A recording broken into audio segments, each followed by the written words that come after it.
Hello नमस्कार दोस्तों, आप सभी का स्वागत है मेरे YouTube चैनल एजुकेशन हब में। आज हम इस वीडियो में एक्सेल के कुछ बेसिक फंक्शंस को डिस्कस करने वाले हैं। तो मैंने यहाँ पे एक डाटाबेस तैयार किया है जहाँ पे मैंने कुछ स्टूडेंट्स के नाम और उनके जो सब्जेक्ट हैं उनके मार्क्स, हिंदी, इंग्लिश, मैथ और साइंस, इस प्रकार से जो है यहाँ पे मैंने डाटा को जो है प्रोवाइड करवाया हुआ है। तो सबसे पहले मैं यहाँ पे इन सभी का टोटल निकालूंगा। टोटल निकालने के लिए मेरे पास यहाँ पे यानी कि सम निकालना है एक तरह से। तो अलग अलग मेथड है। सबसे पहले हम यहाँ पे जो सबसे बेसिक मेथड जिसको हम बोलते हैं, equal to first value plus का सिंबल लगाएंगे, second value plus third value plus fourth. Enter किया, आप देखेंगे 299 करके आपके पास आंसर आ गया। मैं इसे डिलीट कर रहा हूँ। अगेन मैंने एक और फॉर्मूला लगाया। देखो, आप कोई भी फॉर्मूला या फंक्शन यहाँ पे लगा रहे हैं तो आपको इक्वल टू का सिंबल लगाना ही पड़ेगा। इसके बिना आपका जो है फॉर्मूला या फंक्शन यहाँ पे नहीं लगेगा। अब हमने यहाँ पे लिख दिया सम। सम लिखने के बाद हम यहाँ पे ब्रैकेट में, सम जो है यहाँ पे फंक्शन है, एडिशन के लिए यूज होता है। First value comma second value comma third value comma fourth value. ये देखिए आपके पास अगेन आंसर आ गया। अगर आप इसे ऐसे नहीं करना चाहते हैं तो हमारे पास थर्ड मेथड जो है, सम ब्रैकेट लगाया, आप यहाँ पे पूरी रेंज माउस के लेफ्ट क्लिक से जो है यहाँ तक मैं रेंज को सिलेक्ट करता हूँ। इस प्रकार से आप पूरी रेंज को भी यहाँ पे जो है सिलेक्ट करके जो है ला सकते हैं। और आखिरी तरीका जो कि बहुत ही ज़्यादा सिंपल है, आप यहाँ पे देख सकते हैं ऑटो सम करके एक ऑप्शन बना हुआ है। जैसे हम यहाँ पे क्लिक करेंगे आपका लेफ्ट साइड का पूरा डाटा जो है यहाँ पे सिलेक्ट हो जाएगा। एंटर करेंगे और आंसर आ जाएगा। क्योंकि ये आपका इलेक्ट्रॉनिक स्प्रेडशीट होता है तो एक आंसर आने के बाद जब हम इसे नीचे को फिल करते हैं तो ऑटोमेटिक आपके सारे आंसर जो है अपीयर हो जाएंगे। देखिए, जब मैं पहले सेल के ऊपर था तो आपका जो सम लगा C4 से लेकर के F4 तक था। जब मैं नेक्स्ट पे आया C5 से लेके F5 तक। मीन्स पर्टिकुलर जब हम नीचे को शिफ्ट होते जा रहे हैं तो यहाँ पे ये एड्रेस भी नीचे को एक एक करके जो है शिफ्ट हो रहा है। ये हमारा सम यानी कि एडिशन का जो है फॉर्मूला यहाँ पे लग गया।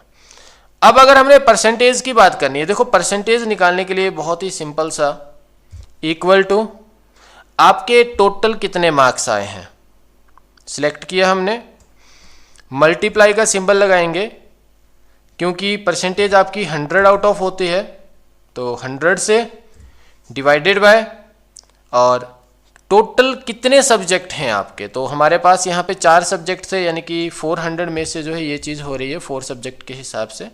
एंटर किया, देखो आपके पास आ गया 74.75। ये फॉर्मेट थोड़ा अलग है। देखो परसेंटेज वाली बात कर रहे हैं तो मैंने क्या किया, नेक्स्ट जितनी हैं सिलेक्ट किए और यहाँ पे गया और परसेंटेज ऑप्शन के ऊपर क्लिक कर दिया, या फिर मैं यहाँ पे परसेंटेज सिंबल के ऊपर क्लिक करूंगा, ये परसेंटेज हो गया। अब देखिए मैंने क्या किया, यहाँ पे equal to value divided by 400, 69%। इसको नीचे को फिल कर देंगे। इस प्रकार से आपका परसेंटेज में डाटा जो है अपीयर हो जाएगा। नेक्स्ट आता है आपके पास काउंट फंक्शन। काउंट फंक्शन जो है ये आपके न्यूमेरिक वैल्यू को काउंट करने के लिए यूज किया जाता है।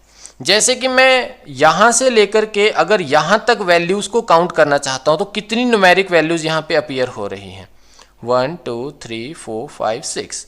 तो आपके पास यहां पे आउटपुट में 6 आ जाएगा। जैसे कि मैं इक्वल टू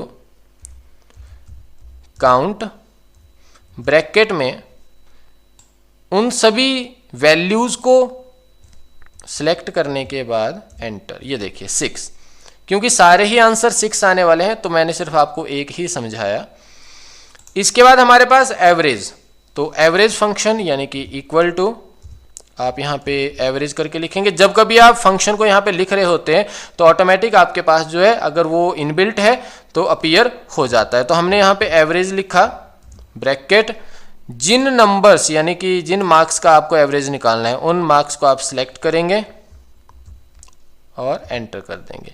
तो आपके पास एवरेज जो है इन चारों मार्क्स का अपीयर हो जाएगा। जब आप नीचे को इसको फिल करेंगे तो ऑटोमेटिक आपके पास सारे मार्क्स का एवरेज जो है अपीयर हो जाएगा। अब आता मैक्सिमम। आपके पास इन 4 वैल्यूज में मैक्सिमम वैल्यू कौन सी है। जैसा कि हमें यहाँ पे पता लग रहा है कि 87 हमारा मैक्सिमम वैल्यू है। तो मैक्सिमम के लिए हम यहाँ पे मैक्स फंक्शन का यूज करते हैं। ब्रैकेट में हम उस रेंज को सिलेक्ट कर देंगे जहां पे हमने मैक्सिमम वैल्यू को देखना है।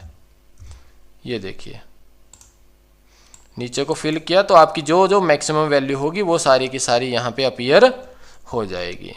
सिमिलर अगर आपने मिनिमम वैल्यू को चेक करना है, इक्वल टू मिन, ब्रैकेट में आप उस रेंज को चूज करेंगे। ये देखिए, यहां पे आपकी मिनिमम वैल्यूज आ जाएंगी। अब अगर आप डिवाइड करके चेक करना चाहते हैं, अब देखो डिवाइड के लिए यहाँ पे मैं चेक कर लेता हूँ कोई फॉर्मूला बना है कि नहीं बना है। ये देखिए, कुछ भी नहीं आ रहा तो मीन्स हमारे पास यहाँ पे कोई फॉर्मूला नहीं है। अभी हमें जो है ये चीज़ वैसे ही चेक करनी पड़ेगी। आप किस नंबर को डिवाइड करना चाहते हैं और किसके साथ डिवाइड करना चाहते हैं। फॉर एग्जाम्पल मैंने यहाँ पे चूज कर लिया साइंस का मार्क्स 87, जिसको कि मैं डिवाइड कर रहा हूँ यहाँ पे 5 के साथ। एंटर किया तो आपके पास आंसर आ गया। अगर मैं पर्टिकुलर नीचे को फिल करूंगा तो आपके साइंस के जितने मार्क्स हैं वो सारे के सारे 5 से डिवाइड होने के बाद जो है आउटपुट दे देंगे। नेक्स्ट हमारे पास आता है मल्टीप्लिकेशन। अब मल्टीप्लिकेशन यानी कि प्रोडक्ट, तो यहां पे आपके पास प्रोडक्ट करके जो है, ये देखिए आपके पास प्रोडक्ट देखने को मिल रहा है। प्रोडक्ट करके जो है फॉर्मूला अवेलेबल है। आपने यहाँ पे प्रोडक्ट लिखा, आप किन वैल्यूज का प्रोडक्ट करना चाहते हो। जैसे कि मैं चाहता हूं कि मेरा जो मार्क्स है, मतलब मेरा जो टोटल मार्क्स है वो मल्टीप्लाई हो जाए 2 के साथ। अगर आप किसी और वैल्यू के साथ मल्टीप्लाई करना चाहते हैं तो उस वैल्यू के ऊपर क्लिक कर देंगे। अगर मैं 2 के साथ मल्टीप्लाई करना चाहता हूं यहाँ पे जैसे कि, तो यहाँ पे 2 लिखने के बाद एंटर किया, आपको देखेंगे यहाँ पे 2 के साथ मल्टीप्लाई हो गया। ओवरऑल मैं सारा यहाँ पे चेक करूंगा, आपके जितने ये वाले टोटल मार्क्स हैं 2 के साथ मल्टीप्लाई होने के बाद यहाँ पे आउटपुट में आ जाएंगे। इसके बाद नेक्स्ट है आपके पास काउंटा फंक्शन। देखिए काउंट और काउंटा फंक्शन में बस थोड़ा सा डिफरेंस है। काउंट फंक्शन आपके सिर्फ न्यूमेरिक वैल्यूज को काउंट करके रिप्रेजेंट करता है। मींस यहाँ पे ब्लैंक सेल्स तो वैसे ही काउंट नहीं होते हैं, लेकिन अगर किसी भी प्रकार का करैक्टर वाला कोई भी सेल होगा उसको भी ये काउंट नहीं करेगा। लेकिन काउंटा फंक्शन जो है वो पर्टिकुलर आपके सेल में डाटा होना चाहिए, चाहे वो करैक्टर वाइज हो चाहे वो न्यूमेरिक वाइज हो। तो किसी भी प्रकार का अगर डाटा होगा तो काउंटा फंक्शन उसको काउंट करके रिप्रेजेंट करेगा। जैसे कि मैंने यहाँ पे काउंटा फंक्शन का यूज किया और ब्रैकेट लगाया, मैंने यहाँ पे कुछ नाम और कुछ मार्क्स सिलेक्ट कर दिए, एंटर। ये देखिए 10 नेम्स थे और 10 नंबर्स थे, तो आपके पास ये 20 आ गया। अगर यही चीज मैं काउंट फंक्शन में कर रहा होता तो आप यहां पे देखेंगे मैंने यहां पे लिखा इक्वल टू काउंट, ब्रैकेट में मैंने अगेन वही रेंज सिलेक्ट की जो मैंने काउंटा में सिलेक्ट की थी, लेकिन यहां पे सिर्फ आपका न्यूमेरिक वैल्यू ही रिप्रेजेंट होना है। ये देखिए, तो ये थे आपके कुछ बेसिक फंक्शंस एक्सेल में। नेक्स्ट फंक्शन जो है आपको नेक्स्ट वीडियोस में जो है प्रोवाइड करवा दिए जाएंगे। अगर आपको वीडियो अच्छा लगा है तो अपने दोस्तों के साथ शेयर करें, वीडियो को लाइक करें। Thanks for watching my this video.